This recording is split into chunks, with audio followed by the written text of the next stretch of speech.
Walking through the forest with blood on our hands, we got lost. Hey everyone, I'm Salvador, and welcome to Pitch Love.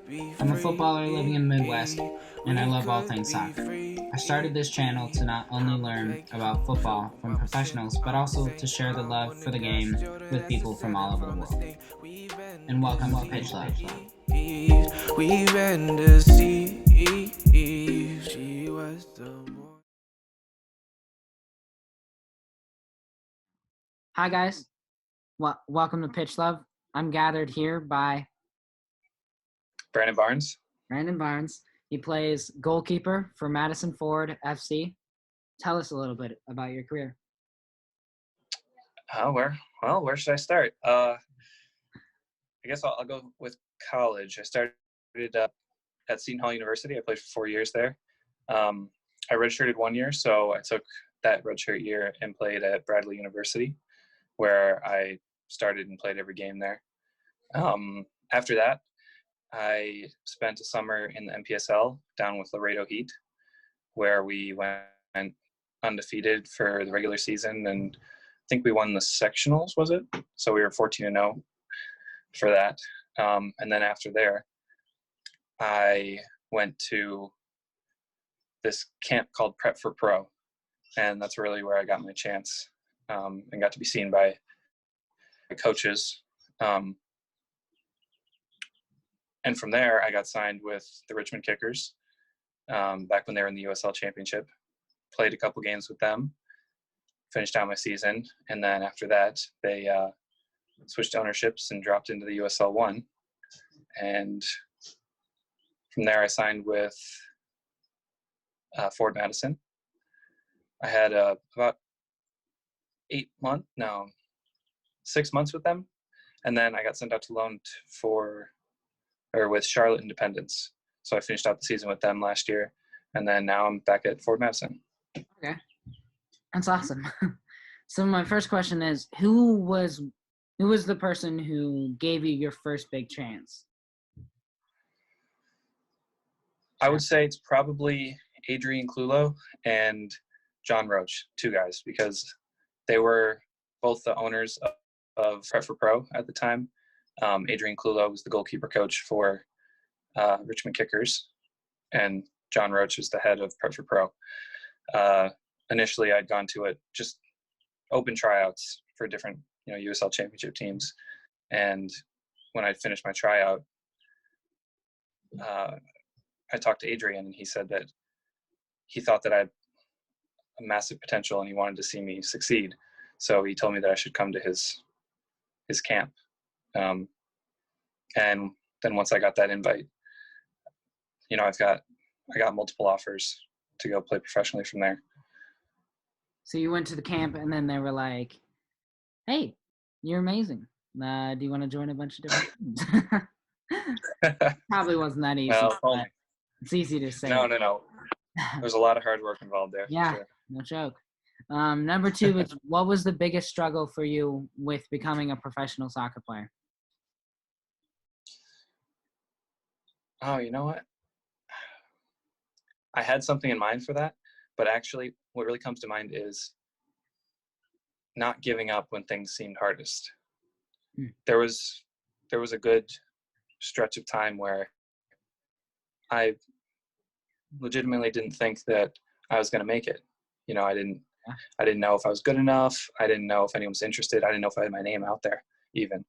And even after Prep for Pro, not many people reached out for a while. So it almost seemed like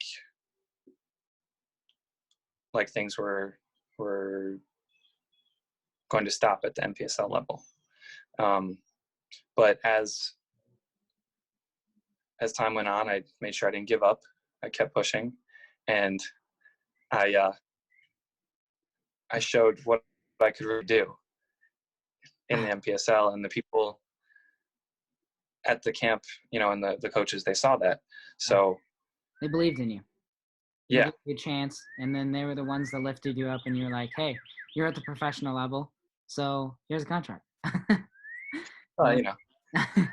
It's not partially, but the thing is, once you put that hard work in, it doesn't just stop. It's Constant. You have to, you're right here. And then once you get there, you have to bring it up even higher. It's amazing. Once you get to a certain level in your career that you're just like, I belong with these guys, but then you're like, now I have to step my game up even more and be even better. Put in more practice, put in Sure. more hours, love it more. Yeah. That's I mean, awesome. even if you're living your dream, you're still looking to push the envelope of that even more. You want to get to a higher level. You want to succeed in X, Y, and Z. So it never stops. That's awesome. My third question was, who was the first person who helped you become a professional? Like the first ever. The first ever. Or who intrigued your interest in soccer, basically? Oh, okay. So who do you mean who first Who first got you into the sport at a top level? Okay.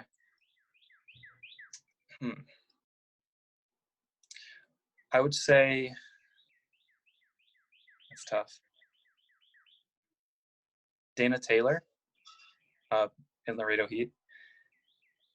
He was someone that was so detail oriented and focused on what do you need to do to become a professional, and he spent the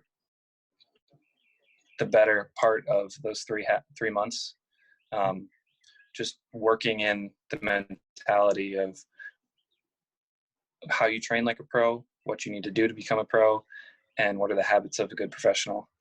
And I think, spending some time with him kind of pushed me in the right direction. That's awesome. He definitely helped shape your mindset. Is that what you're saying? Absolutely. Your mentality. Absolutely. Shout out to him. So my fifth question is, what's fourth question. Sorry, not fifth question. Fourth question is, what's something you didn't know your first year that you wish you could go back, that you know now, that you wish you could go back and tell yourself? Well,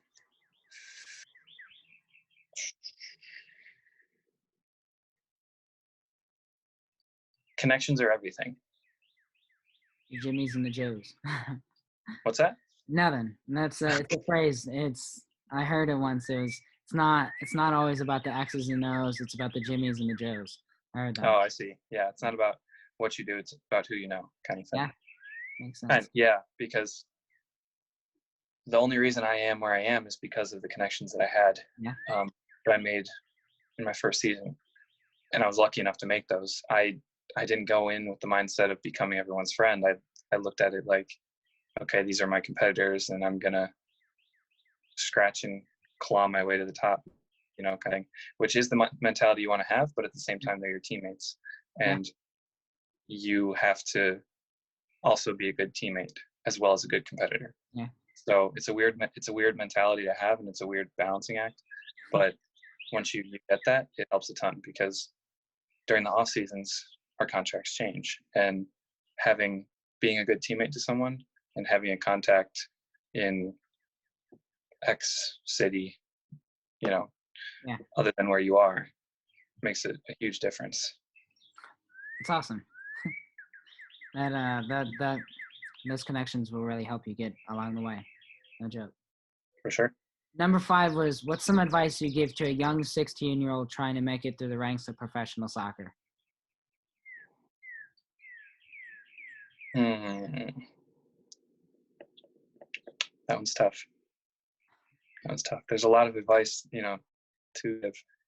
I would say, get yourself in everyone's viewpoint as quick as possible. The more that people see you, the more exposure you have, I guess, the more coaches will know about you. So for me, a lot of trouble I had was just getting in front of coaches and letting them see me play, because I knew I could do it. It's just whether or not they knew that I was there. There's so many people that can play soccer, and there's so many people at the same level that we're at. It's important that you stand out and you make yourself memorable to them. That's awesome. Put yourself in the position to succeed if you want to Correct. be in the room with the pros while trying to become a pro.